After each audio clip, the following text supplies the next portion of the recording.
Víctor Ronquillo, un placer haber despedido 2024 e iniciar 2025 contigo y justamente con otros dos libros que nos traes el día de hoy. Claro, Cuéntanos, sí, por favor. ahora son recomendaciones, ¿qué te diré?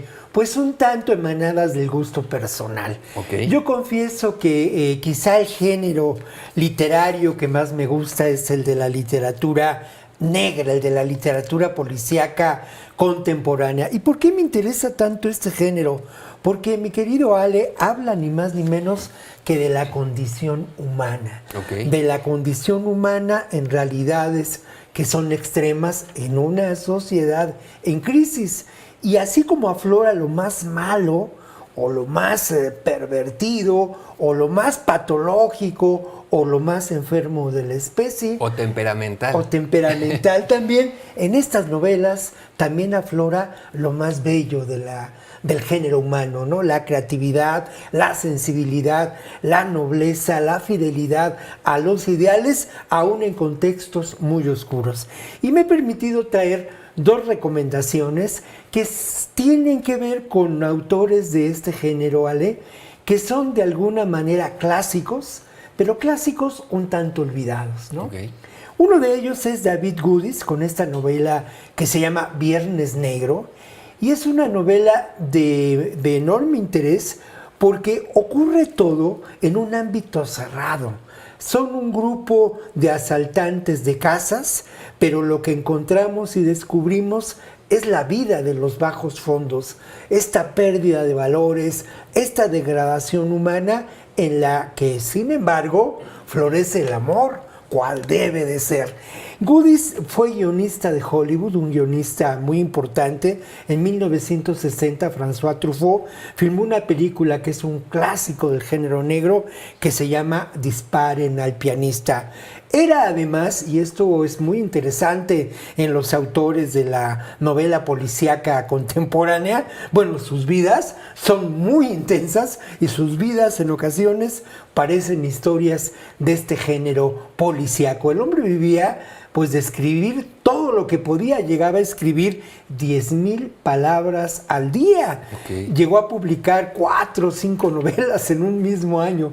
Todo por el afán de la sobrevivencia, Ale, ¿no? Es decir, estamos hablando totalmente de un escritor, pero la siguiente es de un periodista.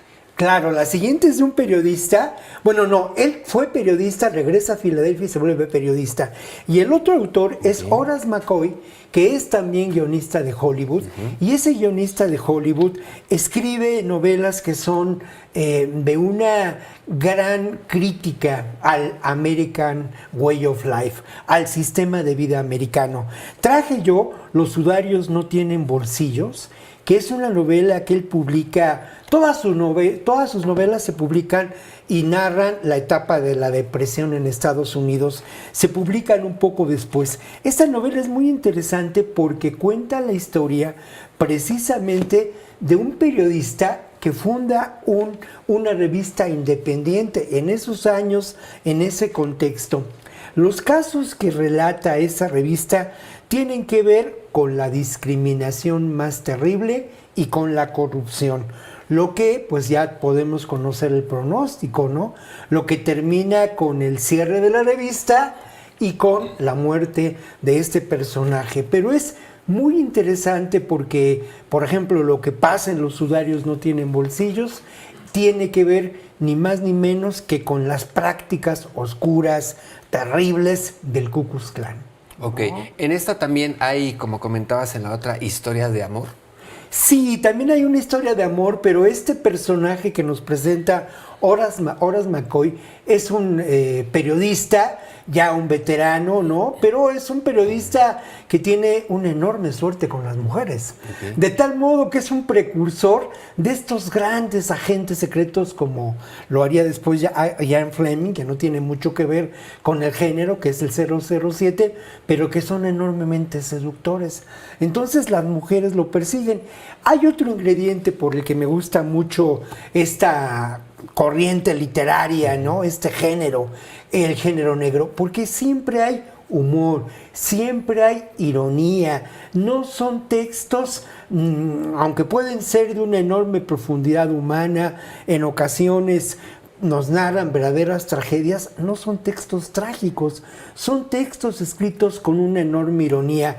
Quien nos escucha seguramente podrá remitirse a autores mexicanos de novela policíaca como Paco Ignacio Taibo II, ya hice una descripción, como Rafael Ramírez Heredia, incluso algunos novelistas como David Martín del Campo, que accedieron a este género, ¿no? Que incursionaron en este género. Claro, justamente hablando de autores mexicanos, ¿hay alguna novela de género negro que nos puedas recomendar? Sí, yo creo que toda la saga de Velasco Aranchain, de Paco Ignacio Taibo II, que acaba de editar hace 1 año, 2 años, Editorial Planeta, y que además narra muy bien la Ciudad de México. Este es otro elemento de este género literario, ¿no? Que narra muy bien las realidades urbanas. Paco Ignacio Taibo II, en lo personal, claro que él es un gran novelista y ha incursionado mucho en la novela histórica y es muy conocido por ello. Quizás sus mayores éxitos literarios, éxitos editoriales tienen que ver con esta novelística, pero a mí en lo personal me gusta mucho más sus novelas, como Algunas nubes, que me parece un clásico, como Fantasmas de frontera, ¿no? En donde el género policíaco priva. En el caso de Algunas nubes, Velasco Aranchain, y en el caso de Fantasmas de frontera, es algo que ocurre en la frontera y que tiene que ver con estas realidades fronterizas en el norte de nuestro país. Que recuerdo que ahora sí, el año pasado nos habías traído un libro justamente también de este género policíaco que se desenvolvía y realmente te imaginabas cómo era la ciudad en la noche. No recuerdo el libro, pero sí nos habías Claro, traído. porque bueno, traje el año pasado, que hace unas semanas, un libro que se llama Zona del Delito, y que es una antología de literatura policíaca muy contemporánea de autores de nuestros días, y es además un recorrido geográfico. Ese libro lo acaba de publicar el Fondo de Cultura Económica, y bueno, son autores latinoamericanos lo que se incluye en esta compilación. Y sin duda alguna, pues un gusto siempre platicar contigo, porque realmente, no sé la audiencia, pero a mí me lo vas platicando y mi mente lo va maquilando, mi mente va generando todos esos escenarios posibles en este tipo de novela negra. Muchísimas gracias, Víctor Ronquillo, un placer y lo mejor de lo mejor en este 2025. Igualmente allá en su casita, lo mejor de lo mejor por parte de todos los que integramos este espacio informativo de Informe Capital. Yo soy Alejandro González.